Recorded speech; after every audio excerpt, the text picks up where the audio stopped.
The Ren and Stimpy show was by far the biggest thing Nickelodeon had going for it in the early 90s. If you don't know who or what Ren and Stimpy is, then shame on you. You're missing out on one of the most hilariously insane animated shows ever created. And while the quality of the episodes varied greatly over the years that it was on, that didn't stop it from being a cultural phenomenon, even getting a cameo appearance in a Simpsons episode at one point. And along with that kind of popularity came all the merchandise with it, including several mostly terrible Ren and Stimpy video games on a variety of consoles. While I could never subject myself to that much crap these days to see which one's best, the younger version of me actually already put in that time about 25 years ago. So today we'll be taking a look at the only Ren and Stimpy game that I remember fondly at all, Stimpy's Invention on the Sega Genesis. When you first get into the game, you can choose to play as either Ren or Stimpy via the option screen. But no matter who you choose, the other character will always be playing with you in the game, sorta like Tails in Sonic 2. On your own, you can do a basic assortment of moves like jumping and attacking. But the real meat of the gameplay comes from doing combo moves when both characters are close to each other. Once you're within range, you can suddenly use your partner for projectile attacks, super jumps, or other various tomfoolery. You'll be using these moves regularly to navigate the stages, since many enemies and jumps can only be dealt with using these combo moves. There are even some parts where you'll need to use your partner to dig through floors, or toss them across the screen to take enemies out. It's a cool idea, but in reality it's far more frustrating than it should be. To initiate any combo move, you'll both need to be standing right next to each other. If you're off by just a few pixels, the move won't register, and you'll be doing your standard move instead.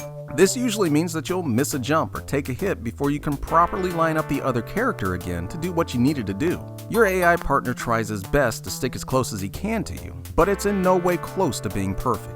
Sometimes he'll fall off a ledge for no reason, or run away right when you need him the most. This means you'll either be waiting for the character to be flown back on screen by Powdered Toast Man, or worse, trying to coax him into moving where he needs to be, since he'll just be standing off to the side refusing to move.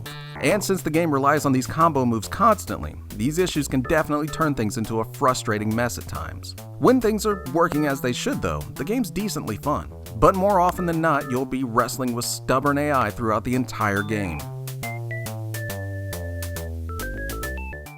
At least the stages offer up a good bit of variety though. There's only 5 stages in the game total, but each one has 2 to 3 unique sections in it that are sometimes long enough to count for what could have been an entire stage by itself.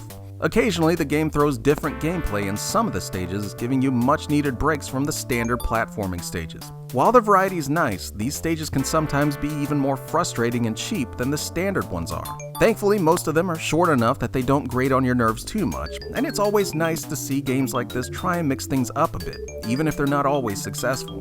There aren't really any bosses in the game to speak of, but that's probably a good thing since just navigating the stages with Ren and Stimpy can be challenging enough at times.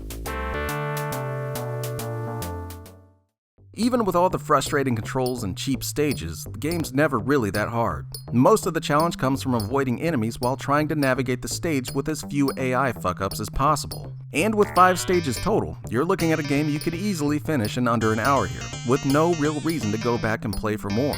You do get a co-op option though, which simultaneously makes the game way more frustrating and way more fun at the same time. Now instead of relying on a mostly terrible AI partner, you've got a friend to scream at if they're not playing right. And honestly, it's always more fun to get into a fist fight with your friend over screwing up in a game than it is with your Genesis. Friend or no friend though, Stimpy's Invention is generally more frustrating than it is fun. While I can certainly appreciate the whole reliance on combination moves to get through the game, it mostly falls flat due to bad AI and sloppy controls. The game could have probably been more fun if it just left all that stuff out, focused on individual moves instead. As it is, Stimpy's Invention does a good job at representing the show and the characters that it's based on, but it's just not good enough to rise above all the issues dragging it down. Still though, if you're looking for a sorta decent Ren and Stimpy game, you could do a lot worse than Stimpy's Invention. It's actually probably the best Ren and Stimpy game ever released on any console. And while you may find yourself mimicking the insane screams of the characters you're playing as due to its problems, it's still probably a far better Ren and Stimpy game than it has any right to be. My suggestion? Put the Genesis away and watch the show instead.